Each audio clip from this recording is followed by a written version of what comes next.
겨울 산을 걸으면서 촬영할 소재를 찾기 위해 좌우 살핍니다. 발밑 낙엽이 눈이 쌓인 것처럼 발목이 아집니다.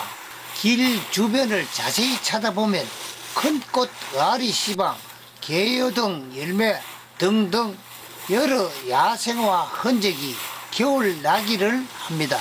이런 흔적은 산과 들에 많이 있습니다. 이번에는 겨울 야생화 흔적을 찾아 촬영합니다.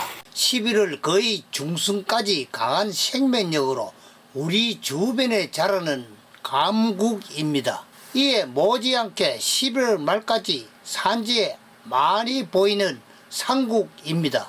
상국과 감국은 여러 해살이 부리며 국화과에 속하며 산국과 감국은 꽃 모양이 비슷합니다. 상국은 한 가지에 여러 송이 작은 꽃이 피고 감국은 한 가지에 한 송이 꽃이 핍니다. 감국은 꽃의 크기가 상국보다 큰 편입니다.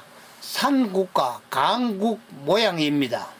이 사진 감국 촬영은 밝은 빛이 사면에서 비추고 뒤 배경을 보고 촬영한 사진입니다. 빛이 밝아 꽃등에와 감국 촬영은 좋지만 뒤 배경이 검지 않아 조금 선명도가 아쉽습니다. 기존 촬영 노출에서 마이너스 0.3에서 마이너스 0.7 정도 더 주면 뒤 배경은 그런대로 검게 되지만 꽃 부분이 조금 탁한 감성이 납니다. 역광 위치를 선정하고 카메라를 좌우 움직여서 검은 뒤 배경을 찾습니다.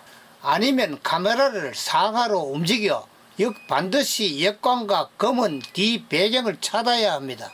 이 상태에서 중앙부 측광 그리고 노출은 꽃이 밝고 배경을 검게 하기 위하여 파인더나 모니터를 보면서 오토 마이너스 0.7에서 마이너스 1.0 EV 정도까지 뒤 배경 색과 꽃의 색 정도를 보면서 촬영합니다. 이렇게 촬영하니 배경은 검게 꽃은 선명하게 꽃등에도 좋습니다. 본인이 촬영하는 방법이 이렇습니다. 그리고 손의 경우 본인은 DR을 끕니다.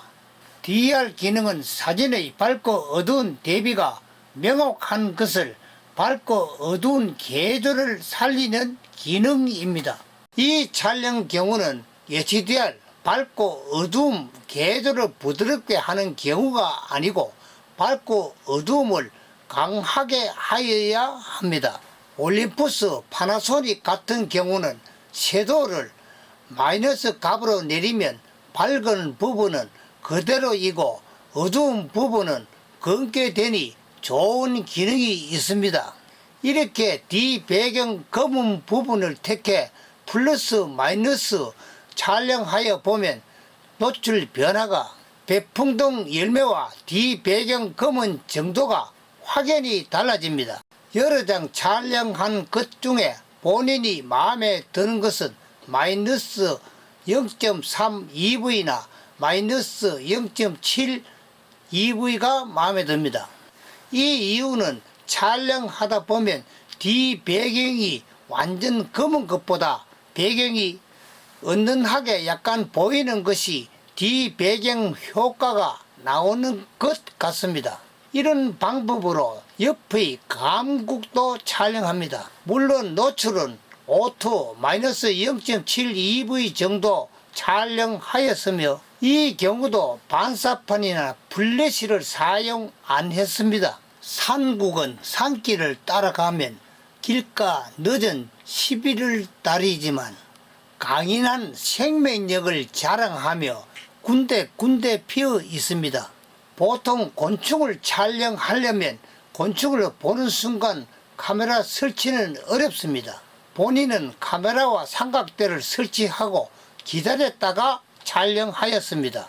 그리고 자동 초점 사용은 좋은 피사체 사용 때 초점이 흐트러지면 안되니 수동 초점을 사용하며 카메라 이동과 열심히 필을 맞추어 촬영합니다. 늦가을 11월 때 상중턱에서 흔히 보는 천남성을 봅니다. 천남성은 독초입니다. 옛날 보기가 먹음스러워 두 알 먹어서 혼났습니다. 천남성은 봄이면 이런 모습으로 좀 습한데 자랍니다. 이런 환경에서 촬영 요령은 천남성 뒷부분 낙엽을 말끔히 정리하고 카메라 앵글을 최대로 낮게 하여 촬영하여야 합니다. 이때 반사판이나 플래시가 있으면 사용하면 더 좋습니다. 천남성 꽃 시방입니다.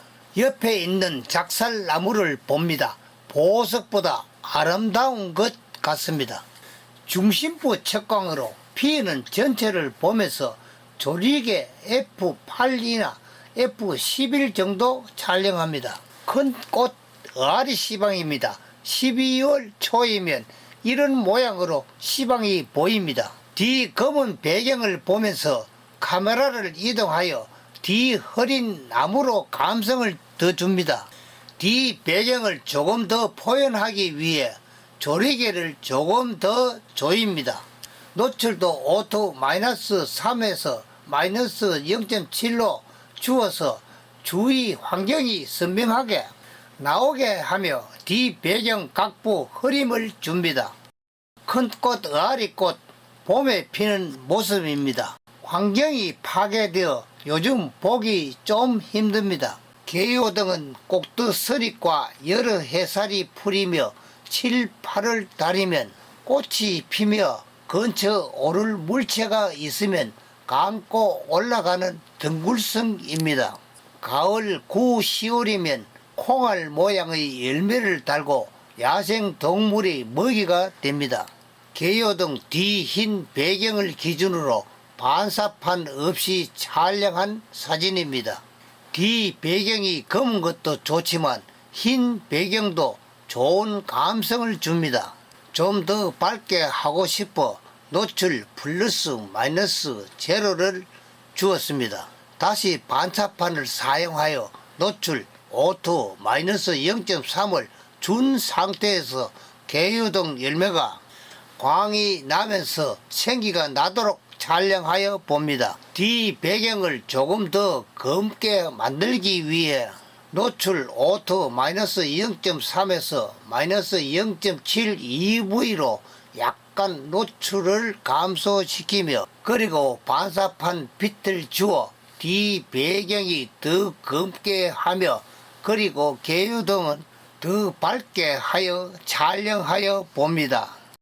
역시 검은 뒤 배경과 개요등이 돋보입니다. 반사판은 가방 사이즈만큼 만들어 항상 가지고 다님이 좋습니다. 그리고 완전 뒤 배경이 검은 것보다 녹색 원 부분 모양 형태가 뒤 배경이 좋습니다. 바람이 불고 습하면 개요등 열매는 얼음을 머금고 아름답습니다. 촬영할 때는 항상 뒤 배경을 고려하여야 합니다. 뒤 배경색은 주제, 개요등을 돋보이게 합니다. 다음 플래시 촬영을 알아봅니다. 뒤 배경을 조금 검게 촬영하기 위하여 기존 노출 오토 -0.7에서 플래시 노출 TTL-1을 주어 촬영합니다. 개요등 열매도 조금 밝아졌고 뒤 배경 적색 부분도 조금 검어졌습니다. 그러나 뒤 배경을 조금 더 검게 하기 위해서는 플래시 광을 정면으로 발광하는 것보다 유선 플래시를 위로 이동 그리고 좌우 측면으로 이동하여 피사체 부분만 발광합니다. 뒤 배경 부분은 플래시 광을 받지 않았기 때문에 이런 방법으로 뒤 배경이 조금 더 검게 나옵니다. 플래시 발광 방법으로 뒤 배경 검은 정도가 조금씩 달라졌습니다. 이런 방법보다 뒤 배경을 더 검게 하려면 조금 기다려 반역광이나 순광에서 촬영이 안되니 역광이 되게 기다려 촬영합니다. 이 사진은 역광 촬영 노출 O2-0.3에서 반사판 없이 촬영한 사진 영상입니다. 카메라 노출 O2-0.3에서 반사판을 사용한 사진입니다. 다시 카메라 노출 O2-0.7로 내려서 반사판을 같이 사용한 사진입니다. 역광 때 반사판을 쓰면 뒤 배경과 피사체 열매 윤기가 납니다.